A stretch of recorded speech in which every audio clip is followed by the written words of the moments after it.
Pues digamos que estaba igual toda la tradición de las estudiantinas. Nogales de últimas pues es una estudiantina que funciona, que tiene un funcionamiento más como de orquesta, pero el formato sigue siendo el mismo. Entonces había una cantidad, digamos, como de antecedentes de sonoridad y de cosas que se buscaban o cosas que no se buscaban, que no se deseaban, entre otras cosas.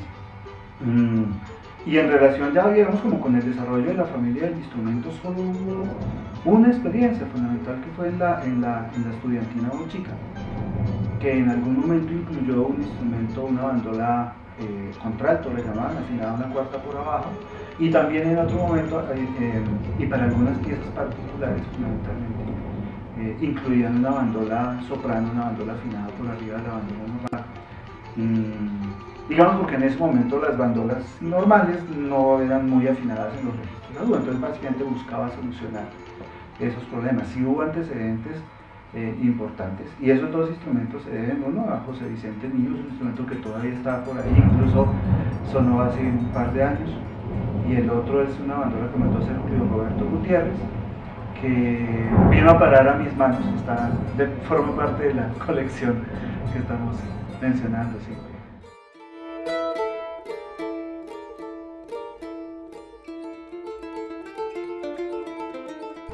Al conformar el cuarteto, digamos que, bueno, nos encontramos primero con ese problema, pues repertorio no hay, y repertorio no hay básicamente porque desde los géneros en los cuales se mueve la bandola andina, siempre está acompañado de instrumentos que tienen roles ritmoarmónicos o roles contramelódicos, que ninguno de estos instrumentos podía hacer. Es decir, estamos en una música que depende mucho más de la línea y del contrapunto, o de la utilización de bloques sonoros, o de contrastes típicos, etcétera, que de esos roles tan definidos del rol del guajeo, como se dice popularmente, del timbre, o los de acompañamiento de guitarra. Entonces incluso no nos servía ni la música escrita para bandola, digamos, había que adaptarla, había que arreglarla. Una de las primeras cosas que pasó cuando se hizo el cuarteto fue precisamente modificar la bandola abajo, porque la pensé mal, no desde la construcción, sino un poco desde el registro, y se decidió muy rápidamente que tuviéramos como el mismo registro de un cuarteto de cuerdas, ¿sí? Y de cierta manera el repertorio de cuartetos de cuerdas nos sirvió muchísimo para comenzar, porque era exactamente el mismo. Es decir, empezamos tocando cuartetos de Haydn, por ejemplo, para empezar a probar la sonoridad de las cosas que podamos hacer, e incluso actualmente tenemos repertorio, pero más contemporáneo, que es para cuarteto de cuerdas. Y lo otro fue estar en el oficio, hermano. Igual, lo mismo que se prueba el instrumento, se prueban los arreglos. Hubo arreglos piezas que tuvieron 4 y 5 versiones del arreglo y definitivamente no funcionaron, otras que se les hicieron algunas cosas. Después ya, digamos, con la práctica es mucho más fácil escribir para los instrumentos, porque ya uno tiene mucho más la sonoridad y las necesidades en la cabeza. Pero sí, fue ir haciendo música. Una de las cosas que en este momento nos interesa muchísimo es que la gente empiece a crear música para estos aparatos, ¿no?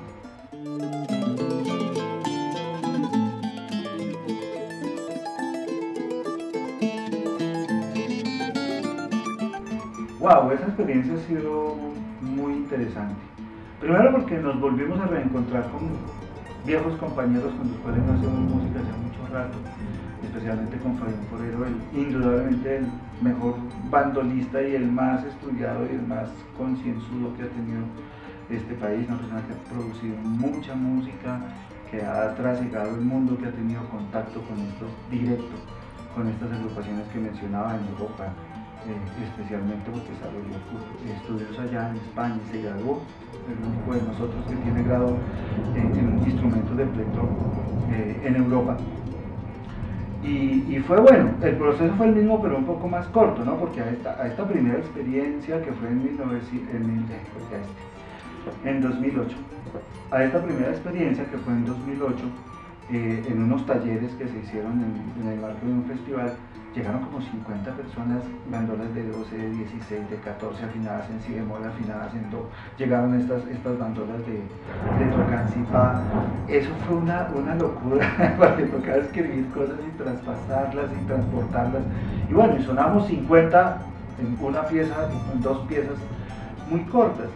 Ya se decide hacer la orquesta acá, Y pues en parte estudiando toda esa experiencia, Fabián dice, no, lo que más sentido tiene, digamos, para el formato orquestal que queremos es como continuar con los modelos de bandola que venimos o que desarrollamos pues, con Alberto Paredes. Y es muy rico porque hay una cosa que es especialmente interesante. En determinado momento con Fabián decíamos, miércoles, nosotros somos la última generación de bandolistas. No, se acabó la estudiantina chica, se acabó el lugar, se acabó no sé qué más y ya había muy poca gente. Y cuando empezaban a surgir estudiantes universitarios que llegan y empiezan a tomar clases con nosotros en diferentes espacios, eso era también una cosa que faltaba, ¿no? El instrumentista que se le pusiera el papel y ya, ¿sí? O sea, en 2 pasadas la cosa suena.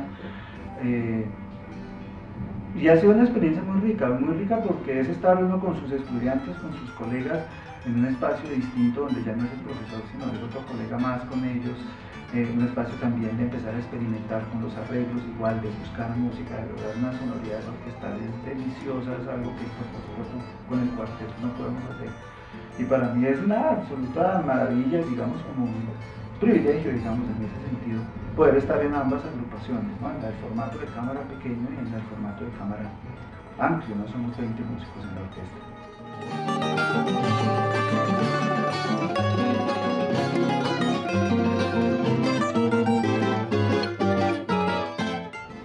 Bueno, hay un problema, digamos, y es como el de la relación con la música, ¿no? Porque pues, la gente oye bandolas y dice, bueno, si van a tocar repertorio andino. Y sí, pues obvio tenemos una base, digamos, de repertorio, de arreglos sobre el repertorio andino, pero la gente al comienzo, digamos, como que no esperaba escuchar fragmentos de Bach o escuchar música contemporánea de Alfred Hull, o esos repertorios que íbamos montando, o escuchar versiones de música latinoamericana, ¿no? Porque digamos que un primer rompimiento fue ese, con algunas personas, pero en general como nos movemos más o nos hemos movido más en los espacios académicos y en música de cámara, pues todo el mundo queda fascinado de que la cosa existe, o sea, miércoles eso existe, qué bien, ¿y cómo suena? Suena así. Y en general ha tenido muy buena aceptación entre los públicos de cámara.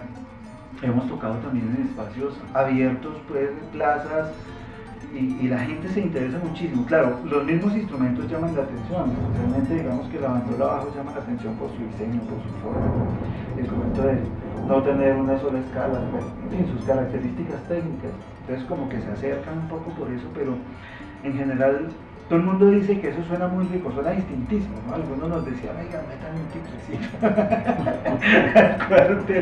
porque claro, les hace falta, digamos, en ese sentido repertorio, ciertos roles que ejercen los instrumentos. Pero ha tenido buena aceptación, en parte también creo yo porque pues hemos trabajado muy seriamente, hemos montado repertorio muy diverso, alguno bastante complejo. Que son una delicia, o sea, son un reto, es muy rico tocar ese tipo de cosas.